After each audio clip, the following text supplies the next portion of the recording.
Om Vasudeva Sutam Devam Kamsachanuramardanam Devaki Paramanandam Krishnam Vande Jagadguru. Om Namah Shivaya. Muy buenas noches a todas, a todos. Hoy tenemos una nueva clase del Bhagavad Gita. Estamos en una parte muy importante en la que Arjuna expresó su sentimiento, cómo se sentía, y le pidió, se puso en el refugio de los pies de Krishna, reconociendo su gran sabiduría, todo su conocimiento, lo estable que él se encontraba en cualquier situación, y le pidió guía. Y ahí vinieron varios versos muy importantes en el Bhagavad Gita de Krishna transmitiéndole la enseñanza más profunda de la filosofía Vedanta, ¿no? Sabemos que el Bhagavad Gita es de los textos principales, esenciales de la filosofía Vedanta. Entonces, si no me equivoco, son 18 versos directos en los que Krishna de diferentes maneras le transmite la enseñanza más elevada, haciendo énfasis principalmente al aspecto del conocimiento con respecto a nuestra verdadera naturaleza real como existencia y conciencia absoluto, que nada nos puede dañar, que somos inmortales, que aquella persona que cree que puede morir o que mata está en ignorancia, que ni el fuego nos quema, ni el agua nos moja, ni el viento nos seca, y ningún arma nos puede hacer daño nunca en ningún momento. Eso, ¿no? Todo el tema del aspecto de la parte del conocimiento, y también el aspecto de la parte del trabajo desinteresado, ¿no? Que si bien más adelante hay un capítulo específicamente que se enfoca más en esa parte, en este capítulo igual ya lo vimos, pero antes de empezar, se viene una parte muy importante en este segundo capítulo, en el que esta enseñanza inicial de Krishna llega a su final, y es el momento en el que Arjuna empieza a hacer preguntas. Como sabemos, dentro del Jnana Yoga, dentro del camino del conocimiento, en el Advaita Vedanta, hay tres prácticas principales que se busca que el aspirante espiritual debería hacer. La primera, justamente lo que hacemos cada semana con nuestras clases del Bhagavad Gita, del Evangelio de Sri Ramakrishna, o si por nuestra propia cuenta estudiamos algún otro texto, tal vez algún Upanishad o algo así, estamos haciendo Shravana, que es escuchar o leer las enseñanzas de escrituras divinas, sagradas, moksha shastras, escrituras que tienen el poder de liberarnos, obviamente si lo acompañamos con práctica espiritual.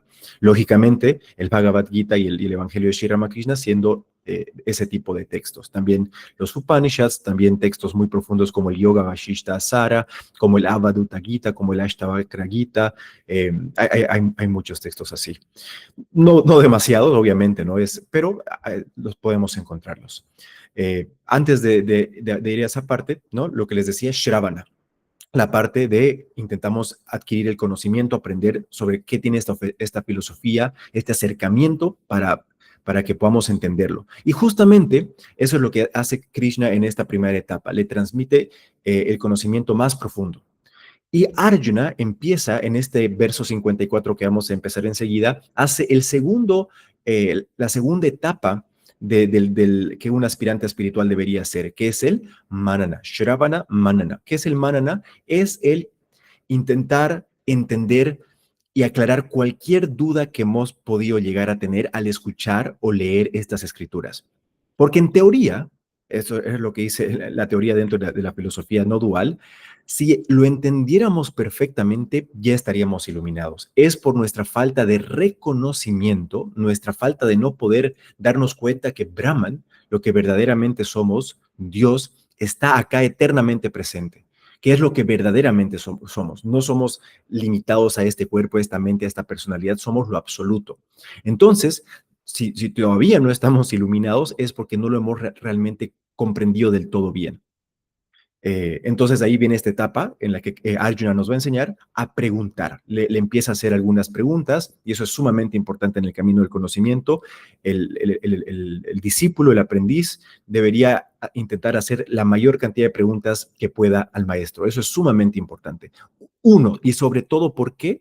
Porque el sadhaka, el aspirante espiritual, tiene que aclarar cualquier tipo de duda que pueda haber en su mente para que los velos de ignorancia se vayan removiendo y al menos en una etapa inicial el conocimiento esté firme en el plano intelectual. Eso es muy importante. Pero dos, es súper importante para el estudiante hacer preguntas para ver si realmente el maestro que le está transmitiendo este conocimiento es capaz de responder esa pregunta. Entonces, se nota muy rápidamente, al menos en mi experiencia personal, cuando esto, no solamente con respecto a la enseñanza del Bhagavad Gita, o de las escrituras, o de filosofía espiritual o demás, en general, cuando un maestro o una maestra sabe de lo que está hablando. Entonces, realmente yo les recomiendo, tanto conmigo como con cualquier otro maestro de cualquier otro campo que puedan llegar a tener, primero que nada, hagan las preguntas en manana para aclarar las dudas que puedan haber en la mente, pero dos, también para testear al maestro que tienen. Estamos hablando de algo muy profundo y no puede ser que perdamos, si fuera el caso, tiempo, energía, esfuerzo, si es que la persona que nos está guiando no sabe de lo que está hablando. Entonces, muy importante, manana. Hagamos preguntas, intentamos analizar por nuestra propia cuenta, podemos releer los versos que aprendemos y decir qué es lo que no me queda claro. Y podemos formular una pregunta, mejor, o no tiene que tener necesariamente la intención de que sea difícil, si naturalmente sale que sea difícil, está bien, pero tenemos que probar al maestro. Yo vi, yo al estar en el monasterio, habían muchas clases todas las semanas y muchos devotos que asistían hacían preguntas a los maestros, ¿no? Justamente igual, si es que alguno de ustedes ya investigó, el maestro del que yo les hablé muchas veces, Swami Sarva Priyananda, de quien aprendí casi todo lo que yo sé de Advaita Vedanta, tuve la bendición de conocerlo el 2023 y no él y yo solos, pero con un grupo de personas le hice varias preguntas. Entonces, es muy importante eso, ¿no? Shravana, Manana, y ahora lo vamos a ver cómo Arjuna empieza ya escuchó las primeras enseñanzas de Krishna, empiezan a aparecer inevitablemente las dudas, y gracias a Dios, Arjuna eliminó de manera inmediata, porque eso nos permite a nosotros como estudiantes del Bhagavad Gita el poder profundizar más. ¿No? Arjuna de cierta manera nos está representando y nos está ayudando para que podamos aclarar las dudas que tal vez incluso que ni siquiera se nos vengan a nosotros, pero que por suerte tal vez sí se le vinieron a Arjuna. Y por último, solamente para mencionarlo, es Nididhyasana. Una que hayamos leído, escuchado las enseñanzas, una que hayamos idealmente aclarado cualquier tipo de duda que podíamos haber tenido con respecto a las enseñanzas escuchadas o leídas, ya hay entendimiento de la verdad no dual en nuestra mente. Ya entendemos, ok, no soy el cuerpo, no soy la mente, yo soy como esa luz que observa al movimiento y a las actividades corporales, físicas y mentales, de memoria, de entendimiento y demás, pero que no es contaminado por nada de lo que pueda ocurrir en ese plano. Es la luz que es como esa luz. Hay un ejemplo muy hermosa. Hay una luz, una lámpara que está iluminando y esa misma luz ilumina la práctica espiritual de un devoto. Pues en esa mesa, digamos que hay una mesa, una lámpara, esa luz está iluminando, en esa mesa hay un Bhagavad Gita y el devoto con la ayuda de la luz de la lámpara empieza a leer los hermosos versos del Bhagavad Gita. Más tarde, ese devoto espiritual puede que haya movido su Bhagavad Gita, lo haya dejado en otra parte y haya puesto su billetera y un reloj y se haya ido a dormir. Y que justamente entra una persona y digamos, bueno, para que el ejemplo tenga sentido, digamos que se durmió con la lámpara prendida. La luz sigue iluminando y viene un ladrón y se roba la llave del auto y se roba la billetera. Esa misma luz ha presenciado sin ser afectado en lo más mínimo tanto el estudio del Bhagavad Gita, cómo el aspirante ha leído, seguramente ha ganado conocimiento, paz, etcétera, y de la misma manera esa luz ha iluminado el robo de la billetera y de la llave. Pero por lo que sea que haya pasado y por lo que sea que vaya a seguir pasando esa luz, no se va a afectar en lo más mínimo.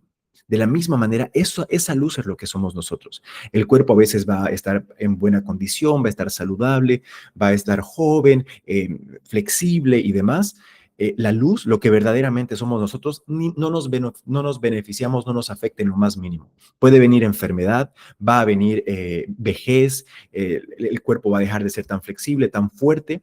Si nosotros nos identificamos con ser el cuerpo, como lo es más del 99% de la humanidad, inevitablemente viene el sufrimiento cuando este tipo de cambios físicos ocurren. Pero por otra parte, tal vez menos del 1%, aquellas personas que el conocimiento de la verdad se les ha revelado, los Jivan Muktas, puede pasar lo que sea que le pase al cuerpo. No es que no van a sentir dolor físico, no. No es que una persona iluminada automáticamente se vuelve libre de dolor físico. No, igual va a pasar por lo que tenga que pasar, pero ya no se identifica con el cuerpo. Es como la luz. La luz ha experimentado un robo, no ha sido afectada en lo más mínimo.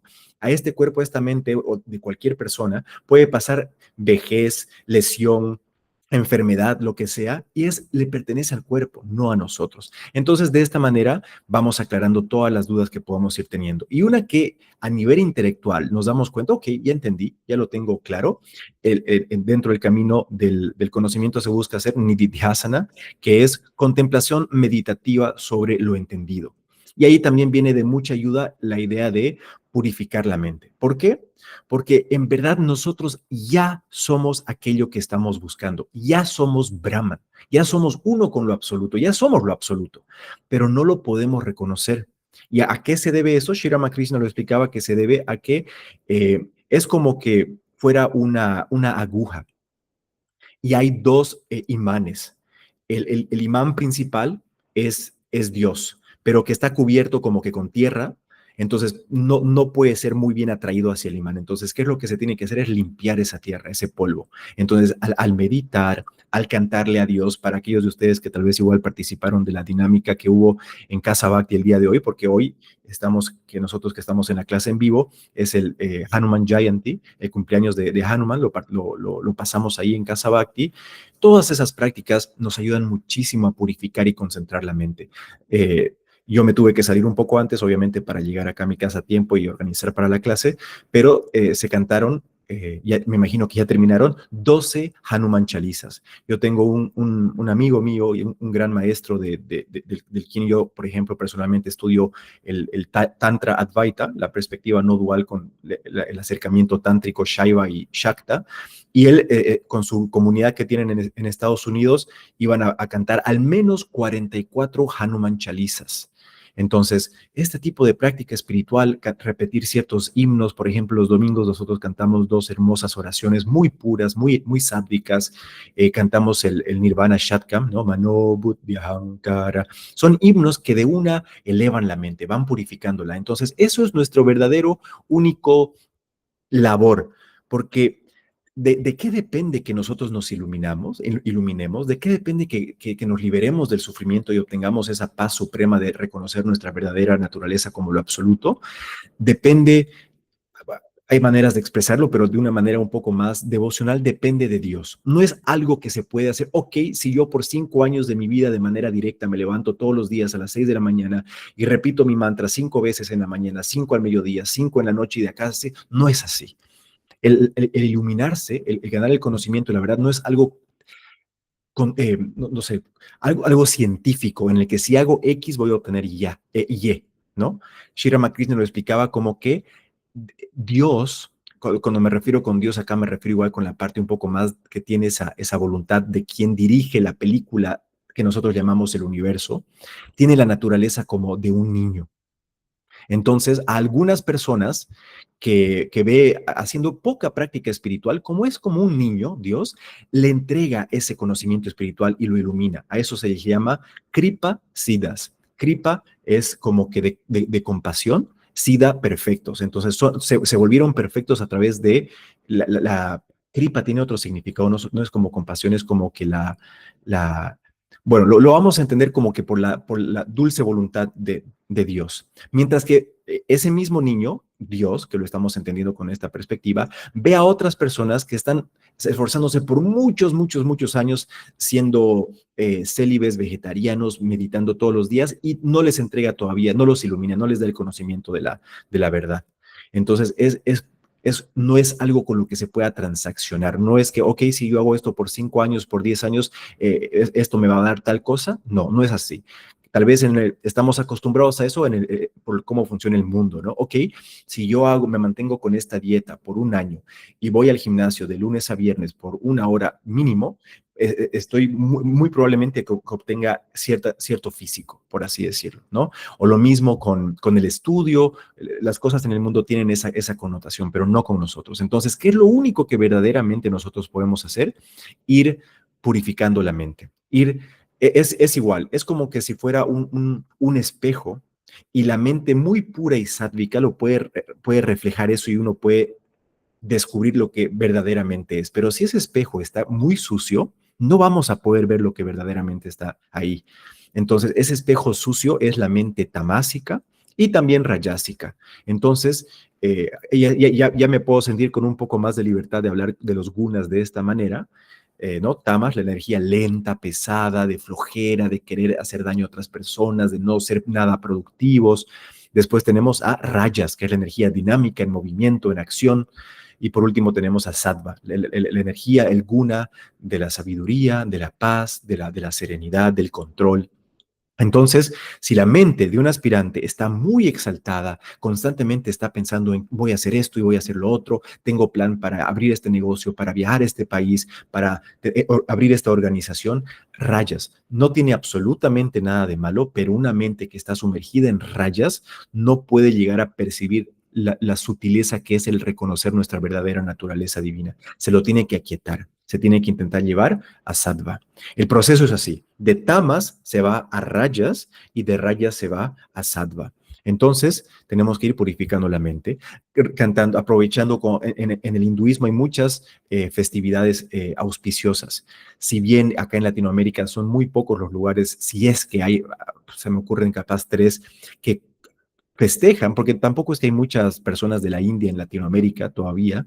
Entonces, pero igual se lo puede ver, así como lo vimos por Zoom, tal vez algunos de nosotros en el Hanuman Jayanti, igual en algunas instituciones internacionales se festejan otras cosas, pero lo ideal, más allá de que festejemos un festejo oficial o no, intentar sumergir a la mente en Dios, cantándole, repitiendo nuestro mantra, recitando himnos, concentrando nuestra imagen, nuestra mente en la imagen que nosotros más adoremos de Dios. Podemos hacer karma yoga, imaginándonos que estamos sirviendo literalmente a Dios manifestado en la persona que estoy sirviendo, etcétera, ¿no? Entonces, bueno, todo esto fue preámbulo, todavía no empezamos oficialmente la clase del Gita, pero es ir purificando la mente. Ok, ahora sí. Entonces vamos a empezar con el verso 54, en el que Arjuna le hace la primera pregunta después de la enseñanza y le dice, ¿cuál, oh Keshava? Keshava es uno de los nombres de Krishna. ¿Cuál, oh Keshava, es la marca de una persona establecida en sabiduría? ¿Cómo esta persona firme en sabiduría habla? ¿Cómo se sienta? ¿Cómo habla? Lo repite, ¿cómo habla? Acá entonces es una pregunta muy, muy, muy válida, ¿no? Y seguramente la gran mayoría de nosotros nos ha venido tal vez esa cuestión.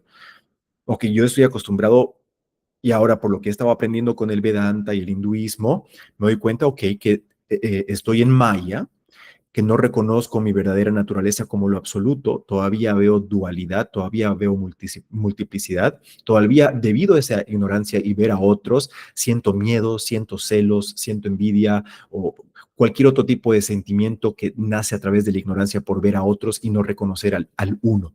Entonces decimos, ok, eso es lo normal. Por lo que Govinda dice, igual más del 99% de la humanidad igual está en las mismas, sí, muchos maestros Sri Ramakrishna hablaba de una manera similar.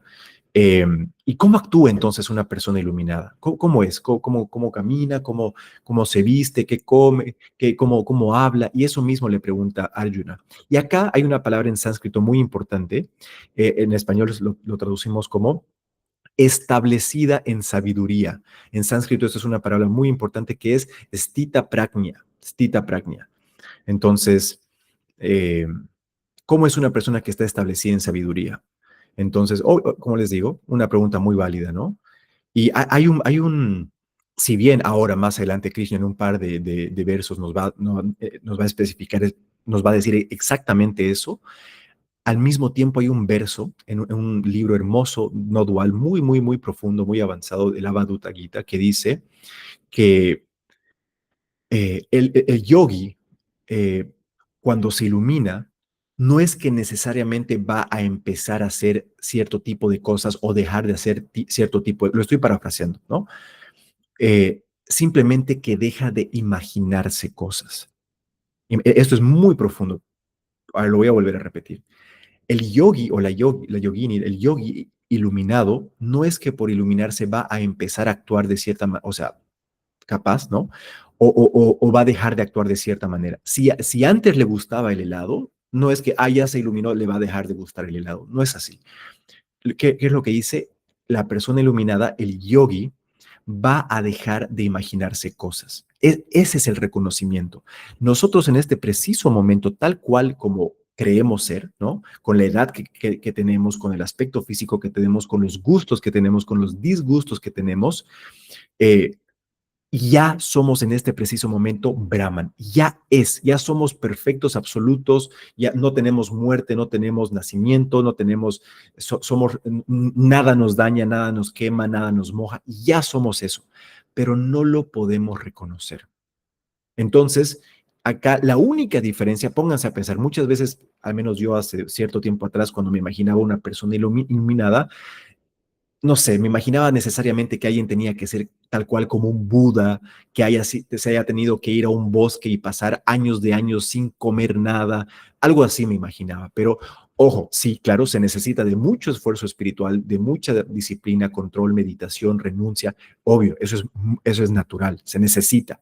Pero justamente, ¿qué es lo que se dio cuenta Buda cuando se iluminó? Estaba en esa etapa, creo que es justo previo antes de iluminarse, que estaba rechazando por completo al mundo y a la comida, no comía nada, era su etapa en la que estaba completamente muy, muy, muy flaco. Hay muchas estatuas y dibujos, ilustraciones que muestran esa etapa. Y tuvo como un insight, como un entendimiento con respecto a lo que ahora en el budismo se lo enseña como el camino del medio, el middle path.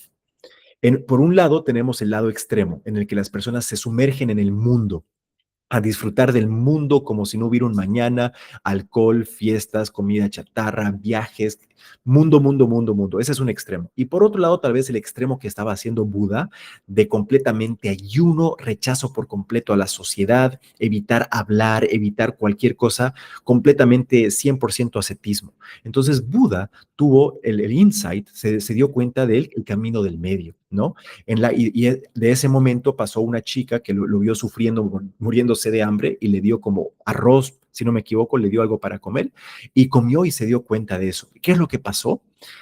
Él era como que tal vez el principal, el líder o el ejemplo de varios ascetas que eran sumamente renunciantes y no comían por días y demás. Y cuando lo vieron aceptar comida y empezar a vivir un poco de una manera diferente, igual me imagino más adelante cuando se llegó a iluminar, cuando se iluminó, no vivía necesariamente como completamente aislado y ayunando, y más bien el grupo de amigos ascetas que lo seguían lo dejaron de seguir porque dejó de ser completamente renunciante, sin comer, sin dormir, sin nada. Entonces el camino del medio. Y obviamente, no sé qué tantos saben de la historia de Buda, después él, al poder iluminarse, al haber descubierto la verdad, que obviamente en el budismo se lo expresa de una manera diferente con respecto al vacío shunya y demás, él sintió que no podía guardárselo solamente para él mismo. No podía simplemente seguir el resto de su vida tranquilo, iluminado. Se movió de aquí para allá para intentar mostrar esta verdad a la mayor cantidad de personas posibles a la que podía llegar. Es como Sri Ramakrishna lo ponía de esta manera. Es como un grupo de personas que se van a buscar mangos para comer, y que hay algunos de ellos que cuando encuentran el árbol del mango, encuentran el fruto, lo comen y después de que terminan de comer el mango, se limpian por completo todo lo que estaban sucios y botan la pepa, y no hay ninguna evidencia de que hayan disfrutado del mango. Mientras que hay otro grupo de aspirantes espirituales que logran, se iluminan por gracia divina, práctica espiritual, renuncia y demás, y después de disfrutar el mango, no piensan solamente en ellos y van a buscar a otras personas para que también puedan disfrutar del dulce fruto del mango. Entonces Buda era de esta última categoría, pero de los mejores, ¿no? Considerado por muchos hindús como una encarnación divina, como un mismo avatar. Entonces cambió al mundo, imagínense, creo que son como 4.000 años desde que llegó y hasta el día de hoy seguimos hablando y lo consideramos como una de las personas más elevadas de haber llegado en la humanidad. Entonces, acá viene la pregunta. Ok, en casos excepcionales como un Buda, un Swami Vivekananda, un Sri Ramakrishna, se pueden distinguir muchas cosas, pero eso es de lo más elevado. A eso también hay como una gama de personas que no necesariamente tienen que tener esa magnitud de personalidad para poder iluminarse. Por eso una de las cosas principales que yo quiero transmitir, basado en toda mi experiencia, aprendizaje y contacto con monjes y demás, que nosotros mismos, como tal vez ingenieros, abogados, profesores, nosotros mismos estando acá en Latinoamérica, podemos aspirar a iluminarnos en esta misma vida. Tenemos que remover el velo en nuestra mente, decir que eso es imposible. Muchas personas, hay un estudio sobre una persona que corrió, había un récord de por muchos años, de una corrida de 100 metros, de que nadie lo podía superar. La gente lo veía como completamente imposible. Y llegó una persona y corrió los 100 metros y lo superó. Entonces la gente como que lo empezó a ver como algo posible y en muy poco tiempo, no sé, no estoy seguro del lapso de tiempo, un año, unos cuantos años, ese mismo récord se lo rompió múltiples veces. Imagínense. Entonces, yo siento que, y es por lo que yo igual sentí hace varios años atrás, que la idea de iluminarnos, de obtener la perfección, de ganar el conocimiento de la verdad, de liberarnos del sufrimiento, parece algo imposible. Incluso si tendemos una idea, ideología medio hindú, podemos incluso pensar, ok, tal vez en mi siguiente vida hay como que un bloqueo. Yo les digo, no. Ok, sí, ¿no? Tal vez nos toque en alguna siguiente vida, pero si realmente le ponemos el esfuerzo, la energía, aplicamos todas las enseñanzas de nuestro amado Shri Krishna, de Shri Ramakrishna en el Evangelio, las enseñanzas de grandes personas que sí sabemos por hecho que llegaron a ese descubrimiento, a iluminarse, como por ejemplo Swami Vivekananda, los discípulos monásticos de Shri Ramakrishna y demás, Swami Shivananda Sarasvati, por ejemplo, Nim Karoli Baba, Ramana Maharshi. Si vamos estudiando las vidas de estas personas que sí creemos que se iluminaron y lo acompañamos con la sadhana, la práctica espiritual tiene que estar muy, muy, muy presente, podemos llegar a, en esta misma vida, iluminarnos, si es siempre y cuando no, depende de la dulce voluntad de Dios, que tiene la energía, las cualidades de un niño. ¿Y qué es lo que les dije en algún momento? Incluso si no lo llegamos a lograr en esta vida, si le ponemos realmente el esfuerzo que se necesitaría y fallamos, entre comillas, tengan por seguro que en una siguiente vida todo va a ser mucho más fácil en ese sentido. Todos los deseos que tal vez tengamos pendientes se nos va a dar así.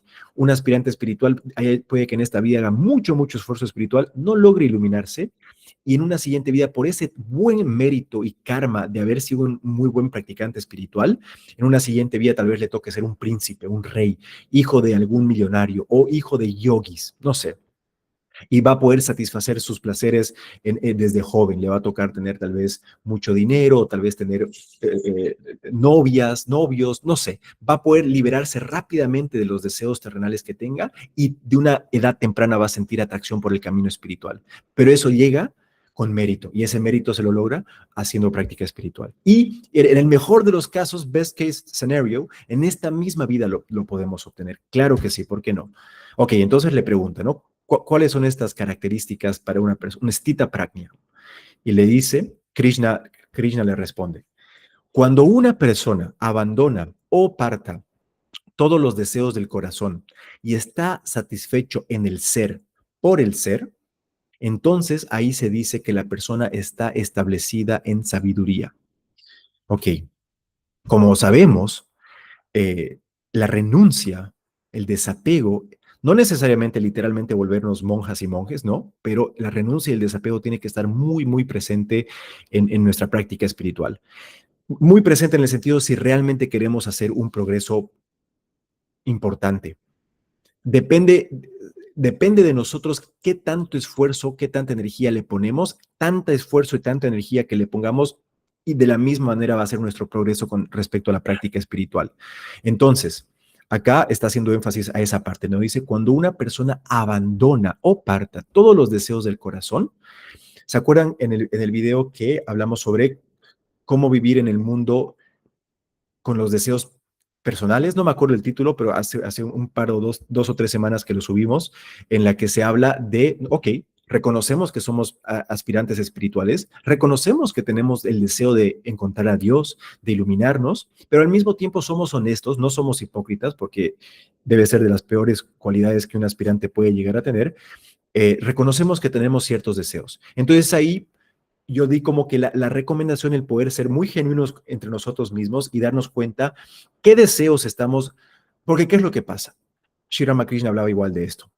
Si de la nada ahora nos entra un impulso, muchas ganas de renunciar y decidimos irnos a un monasterio o alejarnos a los bosques o de alguna manera renunciar, ese impulso intenso de renuncia se va a apagar inevitablemente, no por completo, pero va a reducir un poco.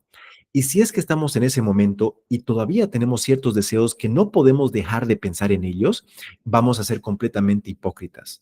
Va a ser un aspirante espiritual renunciante que esté en el bosque, en una cueva, en un monasterio, pero que en su mente esté pensando en los deseos, dinero, en fama, en mujeres, en hombres, en lo que sea que se puedan imaginar.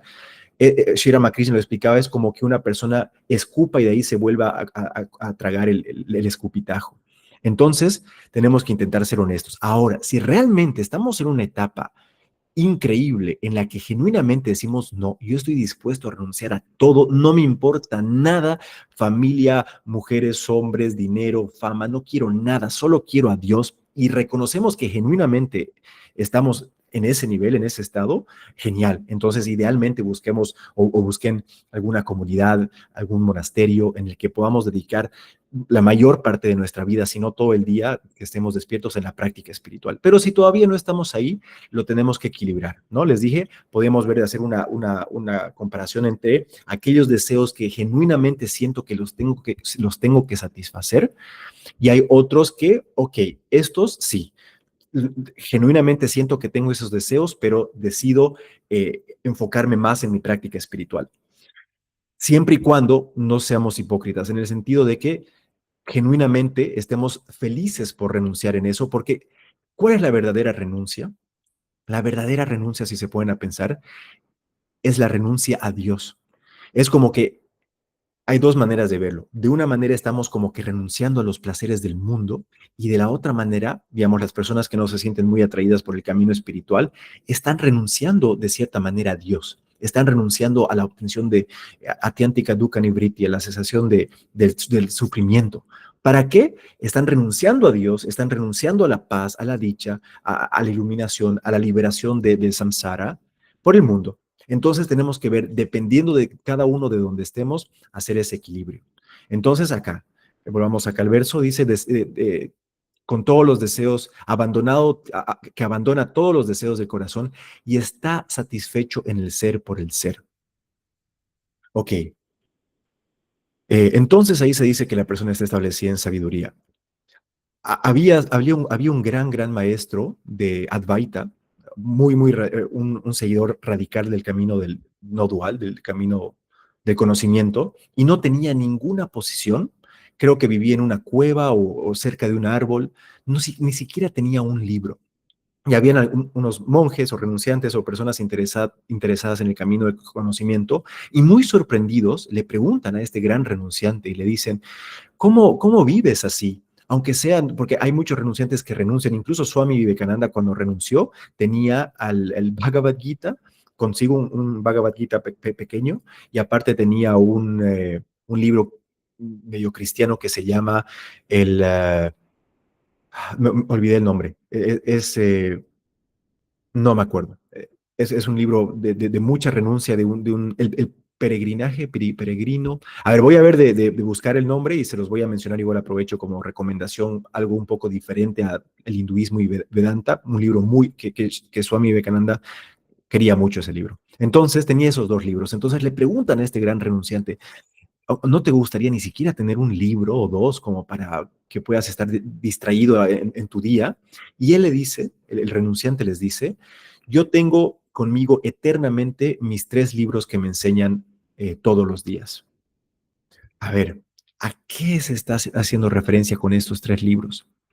Al estado despierto, al estado de sueño y al estado de sueño profundo, ¿no? Más adelante, si Dios lo permite, vamos a profundizar más en las enseñanzas del hermoso Mandukya Upanishad, en el que se establece un nuevo nombre, les voy a compartir un nuevo nombre sobre nuestra verdadera naturaleza divina, Turiya. Turiya quiere decir el cuarto. Eh, Aprovecho de contarles esta historia que estamos celebrando el cumpleaños de Hanuman. Se dice que Hanuman va donde Rama y le dice, Rama, por favor, quiero Brahma Gyana, quiero iluminarme. ¿Qué debo hacer? Y Rama le dice, ok, si tú quieres iluminarte, entonces puedes leer el Mandukya Upanishad. El Mandukya Upanishad es el Upanishad del que les estaba comentando ahora, en el cual se habla, ¿de qué se habla? En el Mandukya Upanishad es el Upanishad tal vez más famoso, más reconocido, es el más cortito, igual de los principales, en el que se establece qué es Om, ese famoso Om, ¿no? Que es visto como un mantra, se lo cree el sonido de la creación. En ese mantra se explica lo que es el Om, que lo tenemos acá, ¿no? Acá arriba. Entonces, la primera parte de acá, si lo pueden ver, hace referencia al estado de despierto, al estado de sueño que estamos soñando y el estado de sueño profundo. Y después en la parte superior tenemos el bindu, que es como que el puntito, que a eso hace referencia a Turiya, lo que verdaderamente somos nosotros. Entonces, como les digo en sánscrito, Turiya quiere decir el cuarto. Para los que se acuerden, la historia de ese gran monje, discípulo directo de Sri Ramakrishna, que está dispuesto a poner su mano al fuego para expresar su punto con respecto a la enseñanza no dual, su nombre monástico era Swami Turiyananda, la dicha de Turiya, del cuarto estado. ¿Y qué significa este cuarto estado? Este cuarto estado hace referencia, en verdad no es que sea el cuarto estado, es ese Turiya, ese cuarto estado, es el estado único que está eternamente presente en el juego de los tres diferentes estados que hay. Es la única constante, esa es Turiya, el uno. Es el sol que es, para los que se acuerdan de ese video que subimos hace varias semanas atrás, el sol que nunca se pone, ese es Turiya. Es la luz que ilumina, por así decirlo, de manera poética, ilumina al estado despierto que nosotros estamos teniendo ahora. Es como que lo estamos experimentando. Parece muy real, ¿no? El estado despierto. De ahí en un rato nos vamos a ir a dormir, seguramente nos vamos a soñar algo. Dios quiera que sea un sueño sádvico y estemos con Hanuman charlando sobre Vedanta o algo así. Ese va a ser el estado de sueño con sueño. Y Turiya, la conciencia, lo que verdaderamente somos, estamos ahí, así como la lámpara que la persona dejó prendida y está toda la noche despierta, de la misma manera nosotros estamos eternamente despiertos. Nosotros Brahman, lo que verdaderamente somos, nunca dormimos. Y de ahí viene el sueño profundo, en el que la mente y todas las facultades de la mente, como el intelecto, como la memoria y demás, entran como que en un descanso, duermen, no hay actividad mental. Entonces, nosotros, Turiya, lo que verdaderamente somos, estamos iluminando la falta de experiencia mental. Apenas empieza a haber un poco de actividad mental, volvemos a soñar, nosotros seguimos ahí, no cambiamos, no nos afecta nada. Empieza a haber actividad mental y después llega un momento en el que nos despertamos, volvemos al estado de despierto.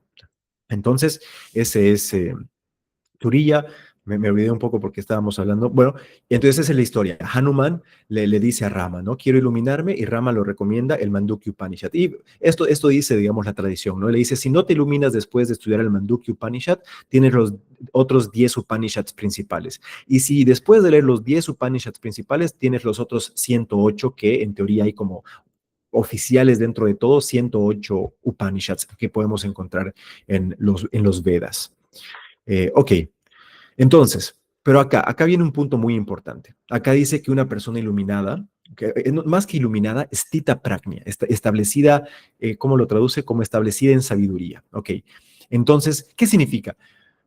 Podemos entender que una persona no tenga deseos, entonces va a decir que nunca va a querer absolutamente nada, y no es necesariamente el caso. El ejemplo que yo escuché en algún momento fue, por ejemplo, tanto Sri Ramakrishna como Swami Vivekananda en sus vidas, lo podemos decir de cierta manera, especialmente con Swami Vivekananda, antes de haberse iluminado, le gustaba comer helado, le gustaba el helado. Y después de iluminarse, que porque se iluminó y ya no tiene deseos, no va a querer helado y nunca más va a comer helado.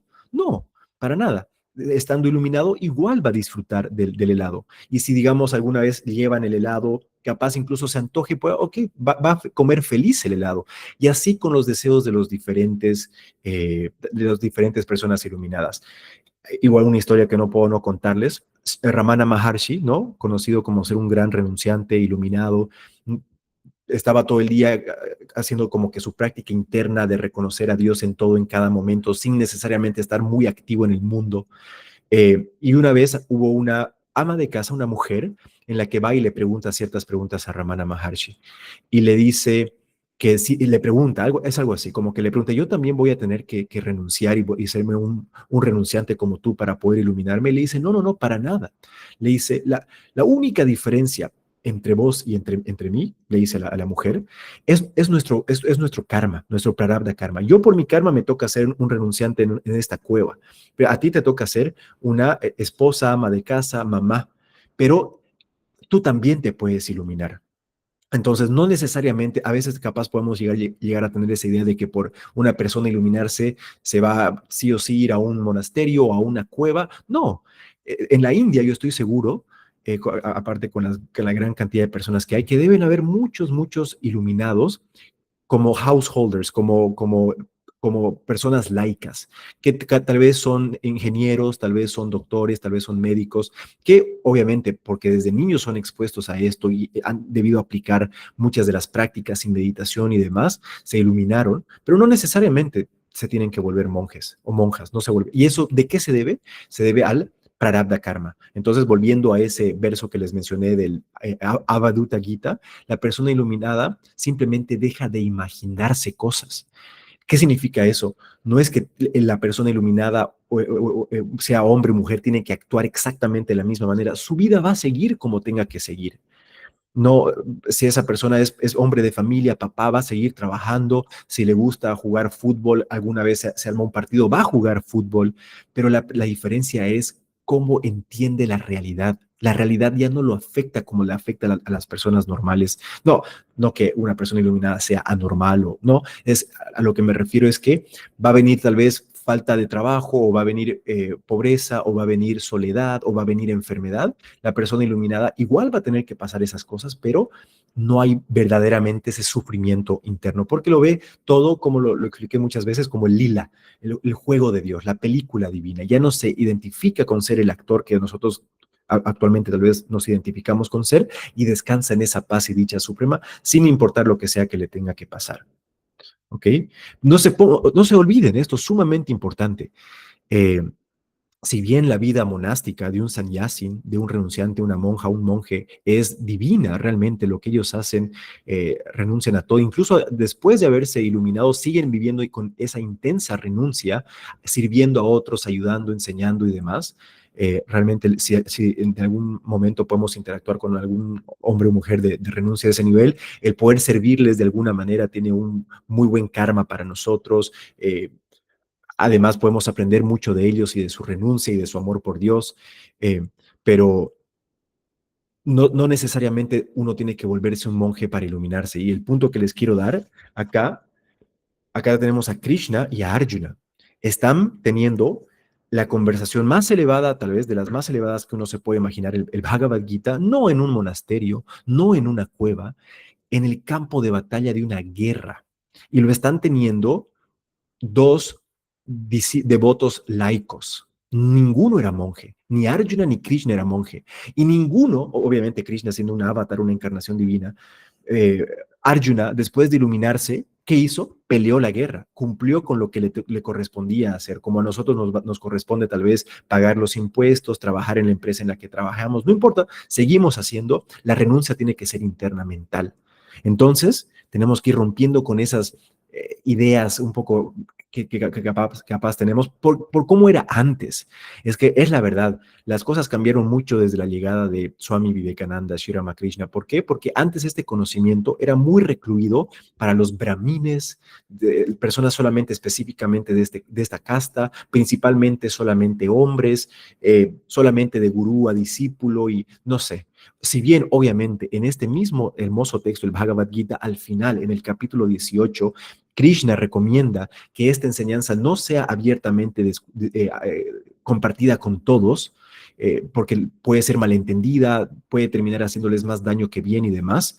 Pero para cualquier persona que genuinamente está buscando verdad y Dios y amor y demás, esta enseñanza es hermosa y no me sorprende para nada cómo con la llegada de Sri Ramakrishna, lo que consideramos en la tradición como el avatar de la época, este conocimiento se está expandiendo por todo el mundo. Poco a poco, poco a poco, poco a poco. Pero miren, nosotros cómo nos influencia y cómo sentimos ese amor y queremos practicar más y acercarnos más y aprender más y meditar más.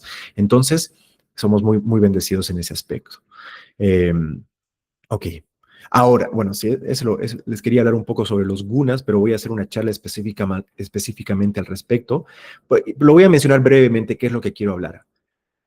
Si se dan cuenta, como les había dicho hace un momento, lo más importante que capaz podemos aspirar a hacer como aspirantes espirituales es sumergirnos en práctica espiritual, cantar el nombre de Dios, repetir el mantra, servir a otras personas, trabajar de manera desapegada, meditar, estudiar los textos. Todo eso purifica la mente y mejora el buddhi, el intelecto, para que culmine en la iluminación. Pero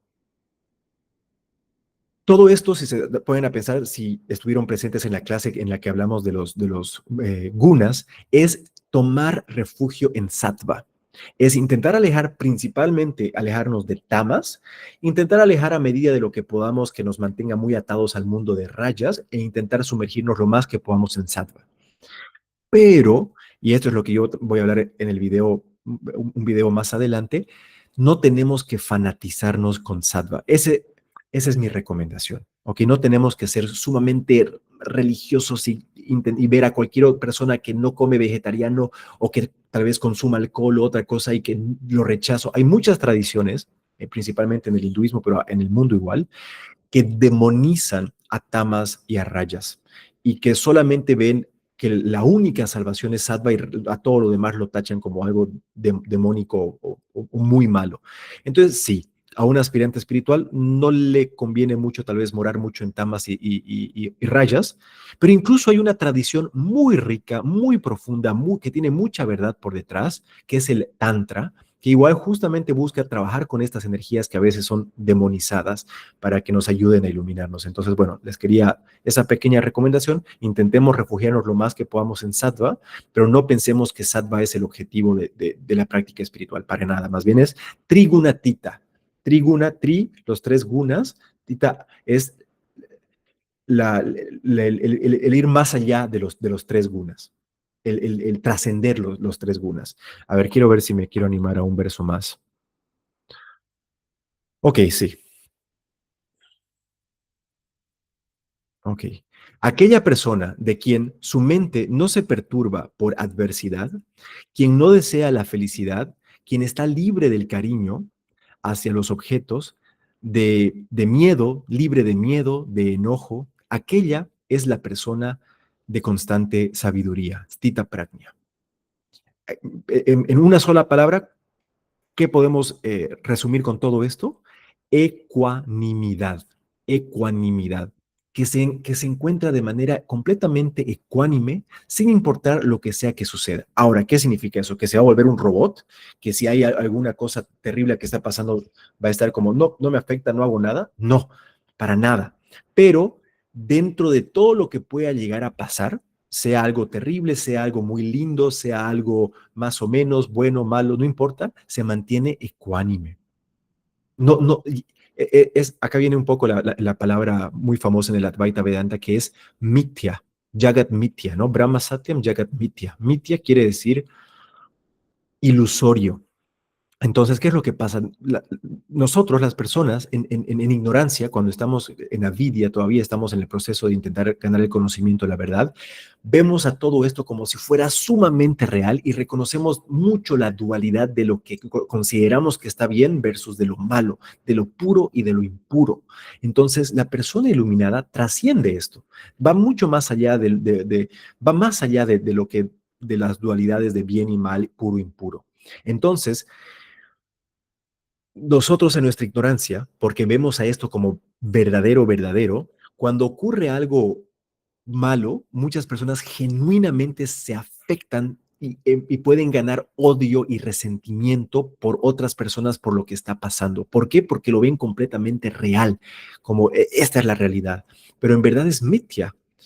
En verdad, si nos vamos un poco más a la explicación de Sri Ramakrishna, una explicación más dulce, más devocional, Dios es el hacedor de absolutamente todas las acciones. Todo, no hay una hoja de un árbol que no se caiga que no sea por la voluntad de Dios. Absolutamente todo pasa por la voluntad de Dios. Entonces, cuando reconocemos esto, que al principio, ojo, no me tienen que creer esto, no a mí, ni a Sri Ramakrishna, ni no lo crean. Si tienen preguntas o quieren debatir al respecto, o sea, de manera como para que podamos hablar al respecto, más que bienvenido. No lo crean simplemente porque lo estoy diciendo.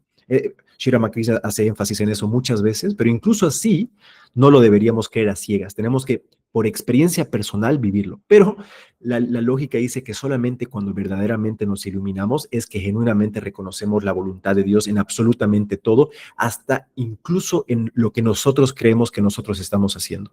En verdad, Govinda no está haciendo esto, no está hablando.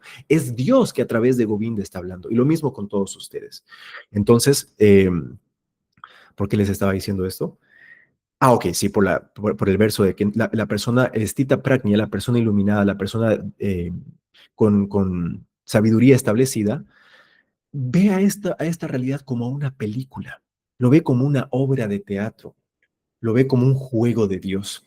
Entonces, ¿qué es lo que pasa? Dios va mucho más allá y la voluntad de Dios va mucho más allá de lo que podemos comprender. Nosotros encerramos a Dios con esta idea de que Dios solamente hace que las cosas sean lindas y bonitas y que Dios va mucho más allá de lo que nos podemos imaginar. Imagínense, por pura lógica, si Dios es el hacedor de absolutamente todo, eso quiere decir que y esto, ojo, muchas personas capaz se rayen, capaz no estén de acuerdo y están todo el derecho de hacerlo, pero por la voluntad de Dios ha habido el holocausto.